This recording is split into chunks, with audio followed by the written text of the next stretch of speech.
How sweep it is. What is up? What is going on, everybody?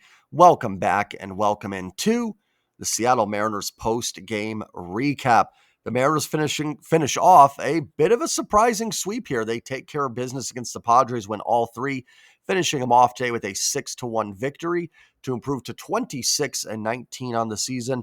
They remain in first place in the American League West. They continue the road trip starting tomorrow with a three-gamer in the South Side. Before I go any further in the video, do me a favor. If you can hit that like button, you know how much it helps out. Subscribe if you're new or lurking. Welcome to all the new subscribers. Appreciate every single one of you. And don't forget to leave your comments on the team and the game down below. We can just dive in right away and talk about how insanely good Bryan Woo is. Another dominant start from him. And I mean, back-to-back starts for Bryan Woo here. 7 innings today of one-run balls, 6 1/3, I think it was in New York, 6 1/3 or 6 2/3. I think it was 6 1/3 against the Yankees of one-run ball. Those are two exceptionally good lineups that he has held now to 2 runs over his last 13 1/3 after a little bit of a shaky outing in Sacramento. But even then, I think it was just a little bit of some balls found, the balls put in play, found some holes and gave up a few runs. I really didn't think watching that game he was that poor in that start. Continues his quest to be in the Cy Young conversation. I really do think he will finish. I don't know if he'll win it. I'm not sure. I'm sure Scooble's doing his thing in Detroit. I know Fried's been outstanding for the Yankees, but Bryan Woo was absolutely in the conversation. Just like Cal Raleigh with the MVP, right? I'm not saying he should be the leading candidate right now, but if you're having like a round table and talking about Cy Young candidates and Bryan Woo name is not brought up, something is wrong. Something is wrong. Same with MVP. If Cal Raleigh's name is not brought up, something is wrong. I'm not saying these guys 100% have those awards, but man, are they in the conversation. Mariners pitching really does the job all weekend. They hold the Padres to 3 runs total in the series. And tonight, just a couple solo home runs. Gavin Sheets last night and Tatis tonight. And then Friday, the 1 run that the Padres scored was in the 9th inning with the game 5-0. I don't want to say that run didn't matter because, you never know in baseball. There's no clock to save you. But really, I mean, that's it. That's all the Mariners allowed all series long. And that's a good Padres lineup. Tatis, Luis Arraez is a pain to get out. Bogarts is a good player. Gavin Sheets, who I kind of view as like the Padres' Rowdy Tellez. He's been good this season. Jackson Merrill's an outstanding player. Cronenworth is pretty good. Diaz isn't amazing, but he's not a bad hitting catcher at all, and he's at the bottom of their lineup. They don't walk a ton, but they also don't strike out a ton either. So they're a little bit kind of in that A's mold, but the Padres, I think, have a little bit more firepower in their lineup, or at least certainly more name recognition at this point. So, I mean, the start, Evans, Hancock, and Woo were all fantastic this weekend, but the bullpen deserves a big shout out too. I thought Vargas was great today. Got into a little bit of trouble. A couple base hits fell in. Then he gets a huge double play on Tatis. Yesterday, Spire, Legumina, Brash, Munoz, outstanding. Friday night, I think it was Legumina again. Vargas was solid. I mean, the bullpen did its job all series long. And the pitching starting to round into form a little bit. And you're still, every day, you're a step closer to Kirby and Gilbert. It looks like Kirby will start, I think, Thursday against Houston. Feels that way if all goes according to plan. And Logan maybe not too far behind him. He continues his throwing program. No setbacks. If anything, it is getting better. So, your pitching's rounding into form and you're getting a couple guys back. And I thought the offense had a good series. I really did. You're not going to put 14 runs a game up on the San Diego Padres. They faced 3 really good pitchers. King looked really good in the first 3 innings. In fact, I was kind of sitting there going, King's on his game. He looked like he might throw a no-hitter through the first 3 innings. And, I was going to tip my cap and go, King's a fantastic pitcher. He got you. But the Mariners found a way to scratch some runs out against him. Pivetta was really good last night, but the Mariners were able to find a way against the bullpen. Was it Kolak that pitched on Friday for the Padres? I don't know a ton about him, but he hadn't allowed an earned run through 2 starts. And the first pitch he threw, J.P. Crawford hit out of the ballpark. So the Mariners set the tone in this series from pitch 1. And they did well offensively. I really thought this was a fine series for them offensively. You don't have to put up 10 runs a game. These are the type of series we talked about needing more of last year. when we were so frustrated watching whoever it was, I'll just use Logan Gilbert as an example, go 7 innings, 2 runs, 9 strikeouts, no walks, and either get a no decision or a loss. I don't remember the stretch of when it happened last year, but I remember doing videos and saying Logan Gilbert has gone, or the Mariners in general have gone 6 innings, 1 earned run, 7 innings, no earned runs, 6 innings, 2 earned runs, 5 innings, no earned runs. Remember that? And none of those pitchers got a win. And the Mariners won 1 game in that stretch. I don't remember when that was. It was a lot of those Angels games, I can tell you that. But I think, people that have been with me for a while remember those videos and how frustrating that was. And now you're getting the offense that you needed in those spots. It doesn't always have to be 12 runs. 4, or actually they ended up getting 6 today. For some reason in my head it was 4.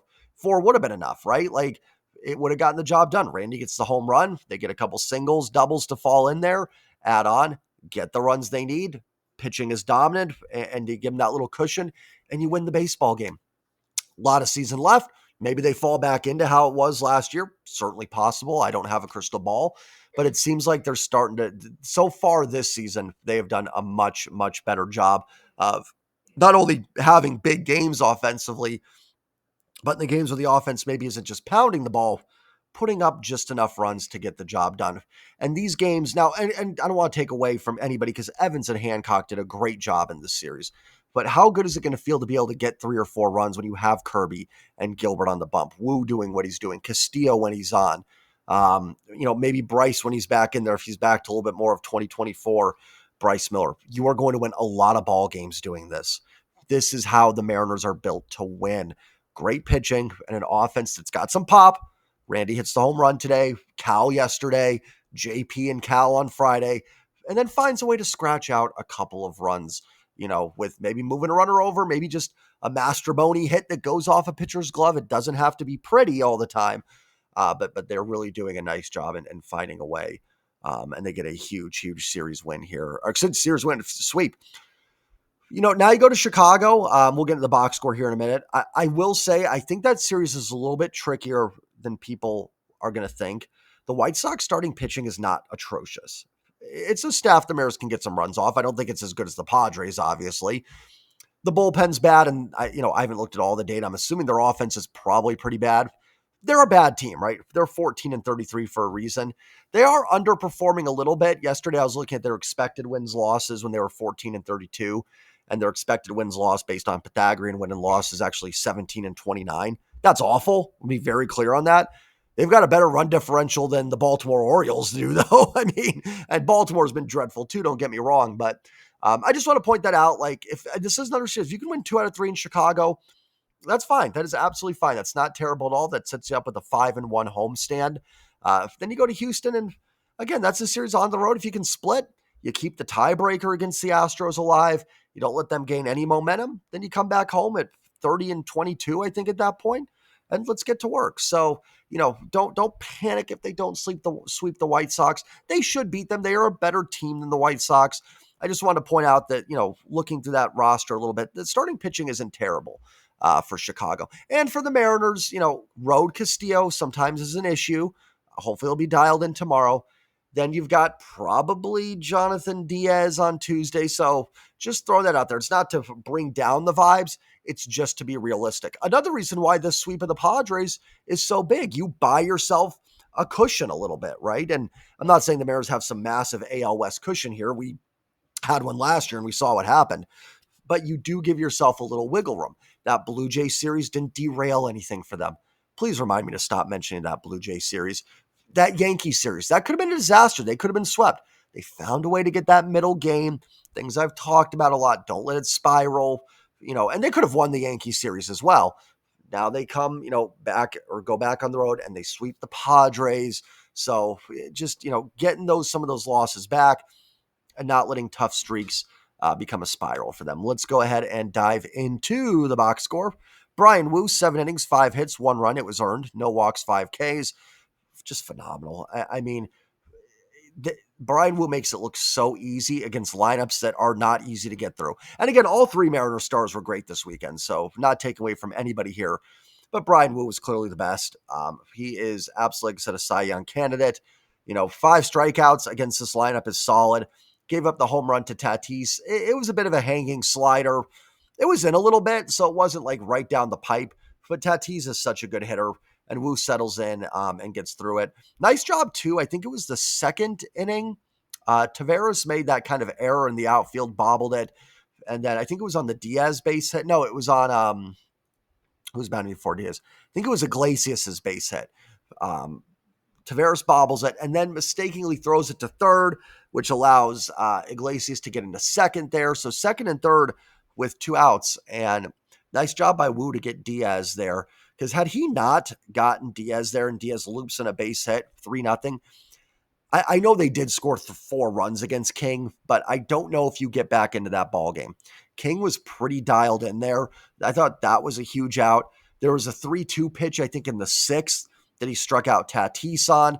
I thought that was huge. That allowed him to go 7, maybe even 8. I thought it was possible to leave Bryan Woo in there for the 8th. I would not have been against it. Now, it appears Munoz was good to go today. I kind of thought initially he wouldn't be. We did talk about it last night, right? That he only threw 20 pitches yesterday. He hadn't pitched in a few days. So if needed, we did talk about there being a possibility of him being ready to go. And he was, but it was great that they avoided using him. But yeah, Woo was fantastic, obviously. I thought he could have gone 8, but that's absolutely fine. Got him through the 7th. Again, I don't blame them being cautious with Bryan Woo. We've already dealt with a bunch of injuries, and Woo has an injury history. So not saying 12 more pitches would have caused the arm to fall off or anything, but I'm not going to blame them for being careful. And not only does Woo have an injury history, we are still in May as well. But that's, we can talk about that another time. Bryan Woo, absolutely exceptional today for the Seattle Mariners. Carlos Vargas throws a shutout inning, gives up 2 hits, no runs, no walks, no strikeouts. I think it was Bogarts and then Diaz who blooped a couple hits in. Or no, it's Iglesias. It's Iglesias again. And Diaz, 2 on, nobody out.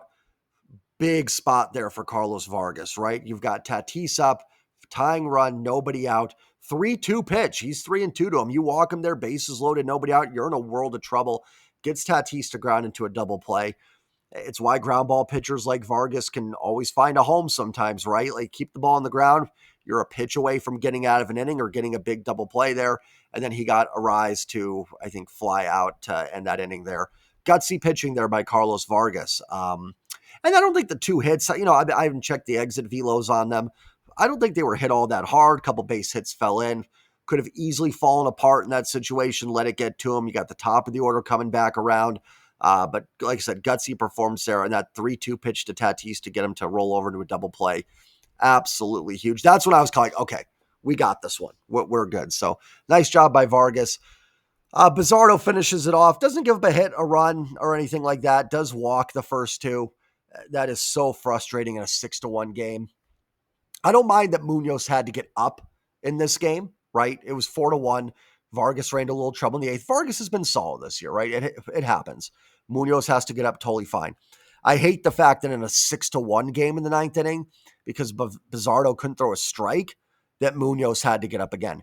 And that could affect him for tomorrow, right? He threw somewhat decent amount of pitches on Saturday, and he had to get up in the bullpen twice today. So it could possibly affect if he's available tomorrow. Probably not, but it is a possibility for sure. So now Bizzardo, to his credit, bounces back and ends up getting the 3 outs, and Munoz isn't needed. But man, nothing will drive a manager more crazy than coming in and just throwing balls to start with a 5-run lead. So, I'm not going to spend too much time ripping Bizzardo, but a very frustrating shutout inning, to say the least. I think we'd all agree on that. Let's move it into the offense. Mariners collect 8 hits today, along with 5 walks. They do strike out 12 times. Again, I thought King looked dialed in for the first 3 innings there. In fact, almost looked like no-hitter type stuff. The Mariners' expected batting average through 3 innings was like 0.37 or something like that. The hardest hit ball was a Mitch Garver fly out there. But then Randy steps up, gets the big home run, and then they just kind of claw out some runs, right? Like they get the long ball, count I talked about earlier, and then they find a way to add on some runs. And then they get to the Padres bullpen, which again is a good bullpen. And the Mariners had some success against them this weekend. I thought they swung the bats well against a pretty lights out bullpen. They didn't have to face Suarez, either this weekend. It's amazing how that works when you have a lead. That's very nice. So let's get into the individual performances. JP Crawford, 1 for 4 with a double and a walk. Solid game for JP. Again, remember the old adage, I feel like I always say JP quietly on base twice. Probably Cal's worst game, 0 for 4. But I'll tell you what, and 4 strikeouts. Found a way to get a big run home, though, in the ninth inning. Hit kind of a sinking line drive that I thought for sure was going to be a double or a single there.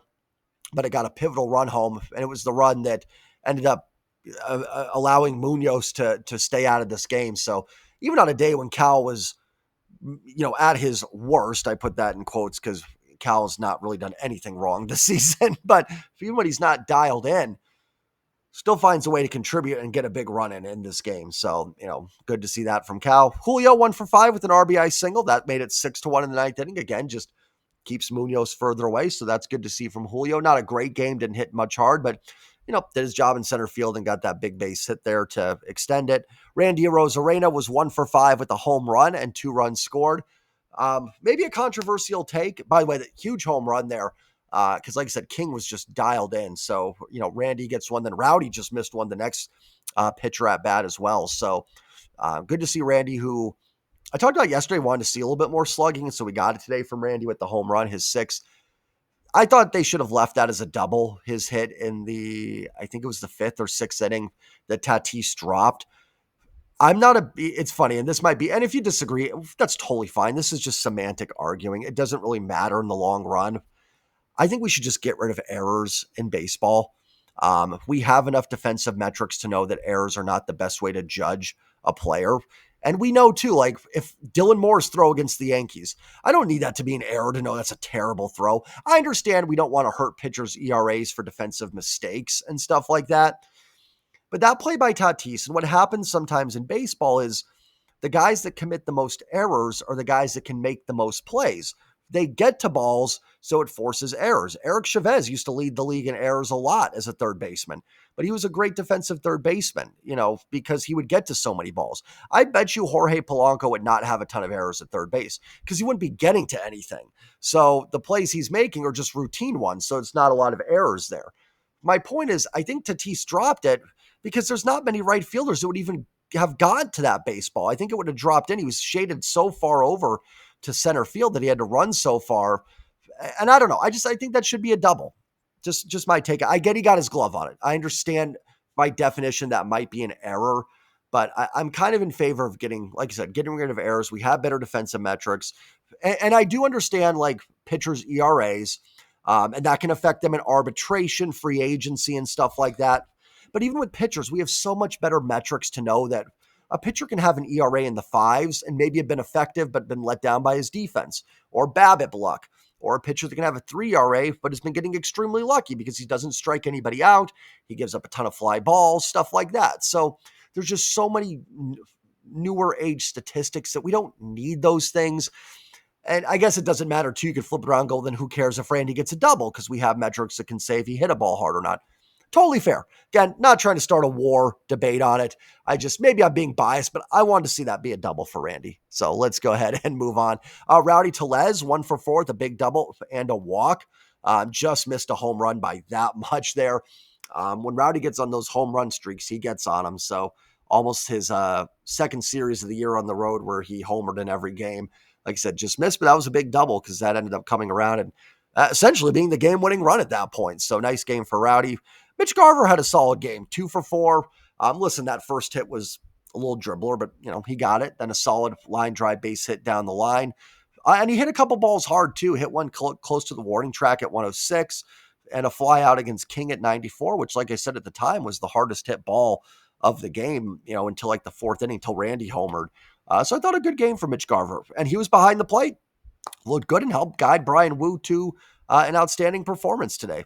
Leody Taveras had a nice game, a big RBI double, which talked about that Rowdy run being the game-winning one. That was on Taveras' double. He also worked a walk, so Leody on base twice.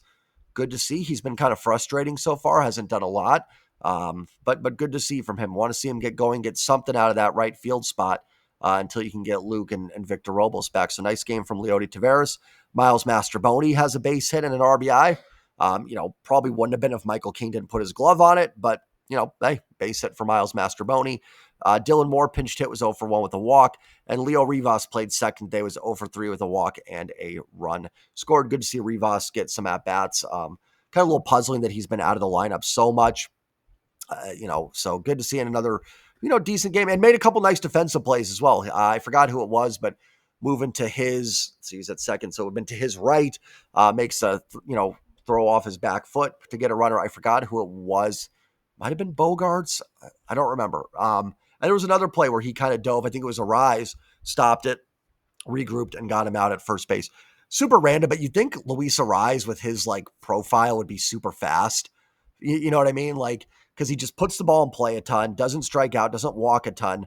Like Ichiro, right? I'm not comparing Arise to Ichiro, but Ichiro's just so fast. So he put the ball in play, would beat it out, get hits. Arise is kind of slow, right? Am I wrong? I mean, I don't know if he's slow. I don't think he's, Martin Maldonado slow or anything like that, but or Daniel Vogelback slow, but he's certainly not, like speed. I'd say he's below average speed wise, probably. I don't know what it looks like on StatCast, but just a random thought, couple random thoughts for you in this game. Great sweep, fantastic sweep for the Mariners. Kind of, I think, allows us to take a little bit of that deep breath after that tough homestand, right? I think we were all kind of like, oh man, is this it? Is this where it starts to go downhill for the Mariners? And it's just a good reminder, everybody, I don't know, right? I don't have the crystal ball. I don't know if the Mariners make the playoffs. I have no clue. I think they definitely can. I do think right now they look like the best team in the AL West. I think if you're another team in the AL West, you have to be a little worried that this Mariner team is 26-19 and is getting George Kirby and Logan Gilbert back here soon. I won't say Robles and Rayleigh yet because we're a little ways out from there. They have the prospects to make a big move at the trade deadline or make some significant moves here. So I definitely think they do look like the best team. Fangraphs, I haven't checked it up, but I'm sure has the Mariners as the favorites right now to win the West. I think that's all fair. But with all that said, it's just a good reminder when we freak out, and myself included. I'm not lecturing anybody. I'm just talking in general for the record, that when those series like the Blue Jays series happens, sometimes they just happen. It does. Cal talked about that yesterday. It's going to happen. It's going to happen again. Everybody, the Mariners are going to lose another series at some point this year that makes us go, what? How are you losing to that team? And I'll still be frustrated about it. That's life of being a fan. That's what we do. There's no other way around it. Sometimes I think the best podcast would be people from non-fans of the team talking about it because we'd be more analytical. We'd be more balanced with it. If I was a Marlins fan doing a Mariners recap, I would be like, hey, I would not have any emotion about that Blue Jays series. However, it wouldn't feel as good to, follow the person because they're not a fan of the team, so they're not invested into it. So, it's kind of a give and take there, but it's just a good reminder that those things do happen in baseball. It is such a long season. I mean, it feels like we've been through a ton already. What game was this? 45? There's still 117 more games to be played. I mean, so we just all have to breathe a little bit. Enjoy the wins. Don't let the losses get you down too much. And, it's okay to be optimistic about the team. It's okay if you're not. I totally get it if you're not. We've been let down before. If you're sitting there going, Jay, until I see September 20th and the Mariners have a 5-game lead, I ain't buying it. I'm not going to fight you on that at all. I get it. But I also think it's fair to be excited because I do think this is a good team. I do think the AL West looks pretty mid. So I don't think it's some wild thing if the Seattle Mariners team does come out on top of the division. Let's keep the good vibes rolling as we go into Chicago to face the White Sox. Hopefully no letdown after a big series here. Keep that momentum going. Like, comment, subscribe, and I will see you all tomorrow for the post-game recap. And most importantly, go Mariners. Peace.